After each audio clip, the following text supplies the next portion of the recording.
back with a little tea time with Tish. Let's just read these little yogi tea things because they're actually really pretty good. This one says, accept who you are in this moment, but acknowledge who you want to be. I like it. I like it a lot. Well, I love that. Okay. What tea are you sipping on today? Honestly, it is the ginger lemon tea, Wow. which I actually really love. Cheers. Well, cheers. Our first question is actually a design question. Okay. And you have some pictures in front of you. I do. She just moved into a new apartment and has no idea what to do with the area above the fireplace. She has a large TV that can't be mounted, but now I feel like I need to buy a new TV to mount here, or maybe some medium large frames and decor. Would love your input. I honestly, for me, feel like if you don't have to put the TV there, I probably wouldn't. I could see I also, when I have art pieces, and this seems like it just calls for it, I love to lean art. I don't always love to hang art. And I feel like here, if you got a big enough piece, you could even lean a couple pieces together. I have a place above my fireplace where I actually have two pieces of art, and both of them are leaning. One's kind of just right in front of the other one, just barely. I'll take a picture and we can put that up. But I love a leaning piece of art. And also, I feel like this little area, and it looks like it has enough light, calls for some plants. Like I feel like a piece of art, some plants, a couple more little objects, and you're done. And I think don't overdo it because it could get really busy really quick. That's kind of why I liked on the top almost leaning just one piece of art and then have some plants stacked there with, and you could even do a couple more little picture frames. But I think it is such a great place to display things that you love. I love that. Yeah. Okay, our second question is, do you have any daily non-negotiables or daily rituals that you do? Ooh. Daily non-negotiables or rituals.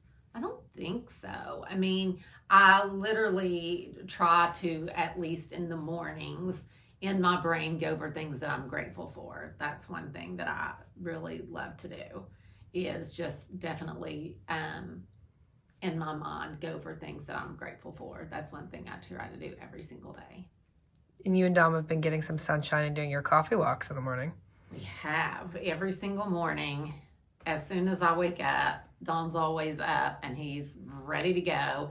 And so just so we get sunshine every single day when we first get up, we walk to Coffee Bean, get a coffee, and walk back home. So that has become also a ritual, which is really fun. Do you notice the difference when you do that in the morning versus when you don't? 1,000,000%. I completely notice a difference in in all of me. Like I said, I've had a lot of anxiety this summer. And I think instead of just getting up and having time to kind of start feeling anxious about the day, if I get up and I go on my walk, it immediately changes my attitude. I love that. Yeah. Do you see LA as your forever home? Would you want to move anywhere else? You know what? I always say that I'd love to move to Kauai, but I don't know that that's really true. Kauai is so beautiful and I love it. But I think I might get island fever a little bit because once you've lived in LA, it's hard to live anywhere else. I think just because it's so diverse and there's just so much to do. Even though I hardly leave my house, but my house is my sanctuary and it's my safe place, and it's just everything about it for me is comfort. Which probably always isn't the best thing because I don't love to leave the house. But I really don't see myself living anywhere else but LA. When you visit Nashville, does that feel like home to you at all? No, it doesn't. It really honestly never did. We lived there for a long time. And Kentucky, like where I was born and raised, feels more like home than Nashville. So love Kentucky. Absolutely love it. And but would never go back. I would never go back. But Nashville's an amazing city. Like Nashville, you cannot go wrong. It really does have the best of both worlds. It's the country, but now it's just grown so much and the city is so incredible. The food you cannot beat. I'm not good with the weather. The weather is very hot and humid or a lot of rain. So that's really hard for me. I'm definitely a sunshine girl. The next one's your favorite relationship question. Ooh. I was wondering if you had any advice on how to feel secure in a relationship when you always get weird gut feelings. Ooh. My boyfriend and his ex have had a couple interactions since we've started dating, not sleeping together, just a check-in text every now and again, and he went over and saw her once, and it's making me very insecure. Recently, I'm not the kind of person to admit that. Any advice would be greatly appreciated. Ooh, I don't know about that. That would make me very insecure as well. And I mean, I don't know if that's right or wrong. I mean, I don't even know. I mean, an ex is an ex for a reason. And if he's truly moved on, that would make me insecure. So, but honestly, I wish Brandy were here because she might have a totally different outlook. I don't know. But for me, I'm very insecure. So I think that would definitely cause some insecurities. But I think also just being able to have open communication and really talk about it and talk to this person about how you feel. Because at this point, if you're in a relationship with him, then you should be the priority. And I think if you have a problem with it or you're insecure about it, it definitely shouldn't be something that continues.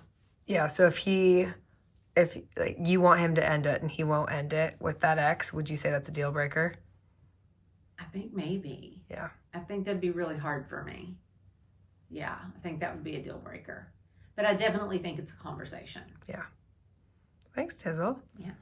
What a nice little tea time with Tish. It really was. Oh, so that's it for today? That's it. Tea time with Tish is over? It's over. You guys send some more questions. Okay, we need more questions, guys.